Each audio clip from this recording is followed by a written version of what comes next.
11월 22일 오늘도 하나님의 말씀을 함께 묵상합니다. 오늘은 다니엘 9장의 말씀으로 함께 하겠습니다.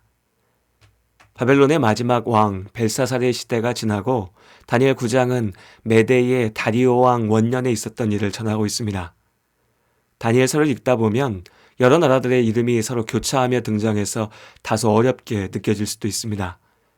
성경 말씀을 읽고 은혜 받고 감동을 느끼면 충분한데 이런 것까지 알아야 하나 하는 생각이 들 수도 있죠.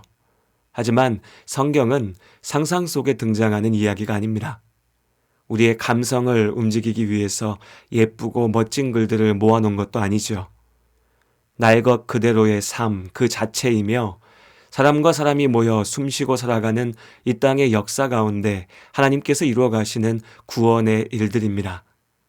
하나님의 말씀을 사모하는 마음이 있다면 다소 어렵게 느껴지는 역사적인 배경이나 다양한 문학적 표현을 알아가기 위한 열심을 멈춰서는 안 됩니다. 잠시는 어렵고 귀찮을 수도 있지만 하나둘 배우고 알아가다 보면 좀 더 깊고 폭넓게 말씀을 이해하고 묵상하며 말 그대로 달고 오묘한 말씀 가운데 하나님께서 주시는 큰 은혜를 누릴 수 있을 것입니다. 자, 말씀으로 돌아가 보도록 하죠. 바벨론의 번영은 불과 100년도 이어지지 못했습니다. 동쪽에서 메데와 페르시아가 잇따라 성장하며 바벨론을 무너뜨렸습니다. 한때 페르시아는 메데에 종속된 국가였으나 바벨론이 무너질 즈음에는 오히려 페르시아가 두 나라 사이에서 주도권을 쥐고 있었습니다. 메데와 페르시아 연합군이 바벨론을 무너뜨렸고 메데 족속의 다리오가 갈대아 나라 곧 바벨론 지역의 왕으로 세워졌습니다. 이 다리오가 누구인지에 대해서는 논란이 있습니다. 어떤 학자들은 페르시아 왕 고레스가 바벨론 전역을 정벌하기 위한 정복 전쟁을 벌이는 동안 메데 왕에게 잠시 동안 바벨론 통치를 맡겼다고 설명하기도 합니다. 반면에 다리오가 페르시아 고레스 왕의 다른 이름이라고 주장하는 학자들도 있습니다. 이 밖에도 세부적으로 들어가면 여러 가지 다양한 주장들이 있지만 전문가가 아닌 우리가 이 모든 것들을 알 필요는 없을 겁니다. 아마도 본문에서 말하는 다리오 왕 시절은 바벨론이 멸망하고 페르시아 고레스 왕의 통치가 시작하기 직전 잠시 동안의 과도기인 것 같습니다. 이 정도로만 이해해도 우리가 말씀을 읽어 나가기에는 충분한 것 같습니다. 나라와 나라, 민족과 민족이 충돌하는 격변의 시기, 다니엘은 하나님께서 선지자 예레미야를 통해 선포하게 하신 약속을 기억했습니다. 영원할 것 같았던 바벨론이 무너졌고 하나님께서 말씀하신 대로 페르시아가 성장하는 모습을 보며 70년이 지나면 회복시킬 것이라 말씀하신 때가 다가왔다는 것을 알게 되었습니다. 이제 회복의 말씀을 붙잡고 다니엘이 하나님께 기도합니다. 이어지는 다니엘 9장의 말씀은 이스라엘의 회복을 구하는 다니엘의 간절한 기도를 전하고 있습니다. 오늘 다니엘의 기도를 통해서 하나님 앞에 우리의 기도가 어떠해야 할지를 생각해 봅니다. 먼저 다니엘은 말씀에 의지하여서 기도하였습니다. 지금 나를 힘들게 하는 문제를 해결해 달라 막연하게 매달린 것이 아니었습니다. 하나님의 말씀에 의지하여서 확신을 가지고 기도했지요. 우리의 기도가 혹시 모르니 그저 한번 외쳐보는 소리여서는 안 됩니다. 하나님께 기도할 때 우리는 하나님의 말씀에 의지해서 기도해야 합니다. 말씀에 의지한다는 것은 곧 하나님의 약속에 의지한다는 것이죠. 하나님께서 믿음으로 기도하는 우리의 간구를 들으시고 이루시겠다 말씀하셨습니다. 하나님께서 이스라엘을 회복시키겠다 약속하셨으니 다니엘은 그 약속에 의지하여 하나님께 간구합니다.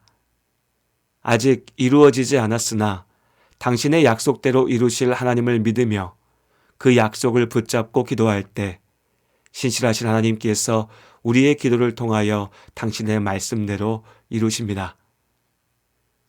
또한 다니엘은 겸손히 회개하며 기도했습니다. 이국 땅에서 죽음의 위기를 견디며 살아왔던 시간들, 이제 소년 다니엘이 노인이 되었습니다.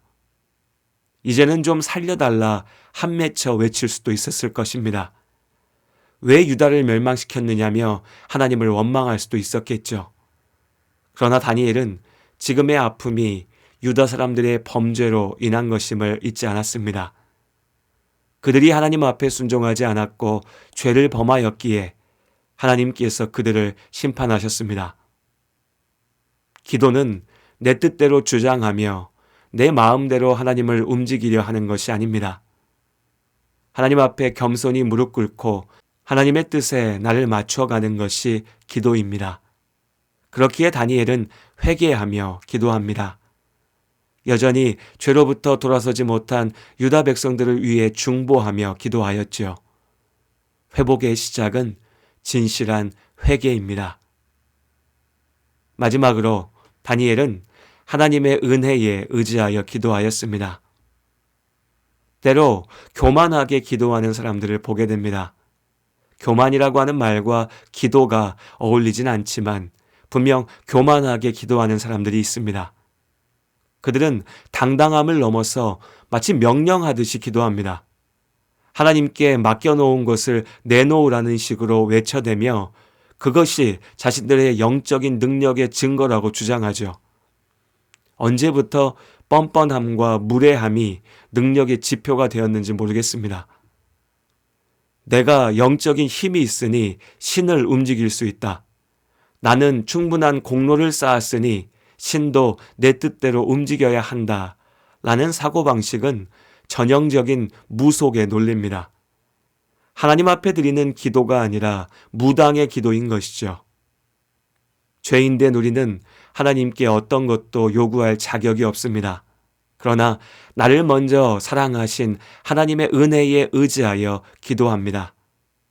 기도할 수 있다는 것이 바로 하나님의 은혜입니다. 나의 기도에 당신의 완전하신 뜻대로 답하시고 인도하시는 것이 또한 은혜이죠.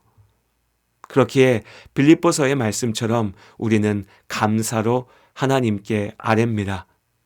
오직 은혜에 의지하여 하나님 앞에 나아가는 우리의 기도가 되었으면 좋겠습니다.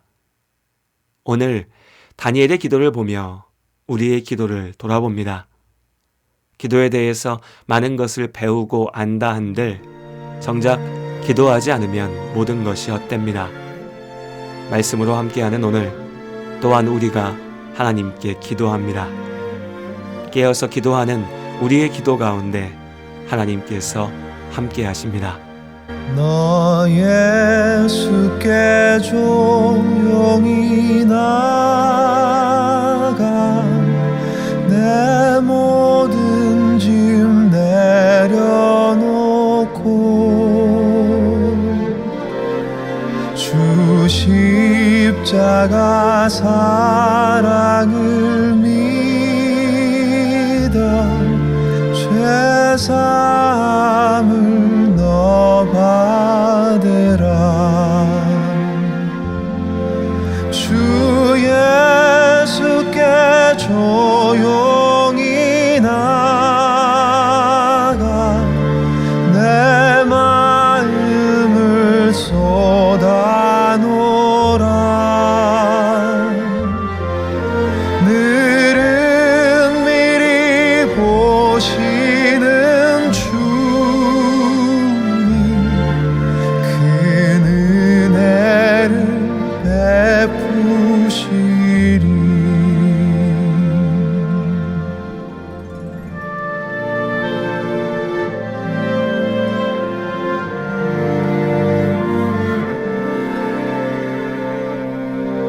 주 예수의 은혜를 입어 내 슬픔이 없어지리.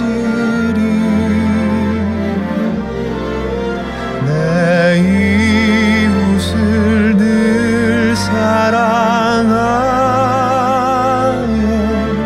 너 받은 것 거저 주라. 주 예수께 조용히 나가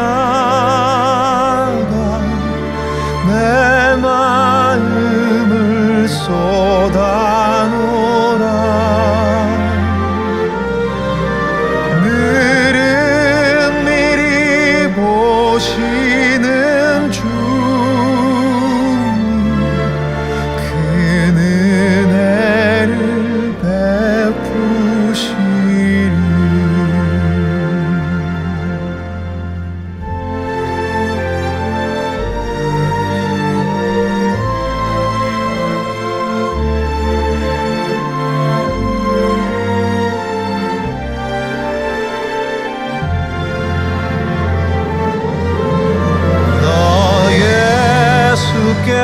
조용히 나가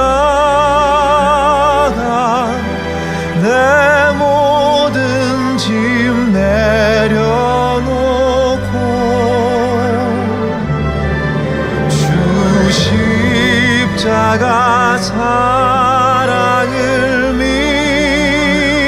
믿어 죄사함을 너 받으라. 주 예수께 조용히 나가 내 마음을 쏟아놓으라.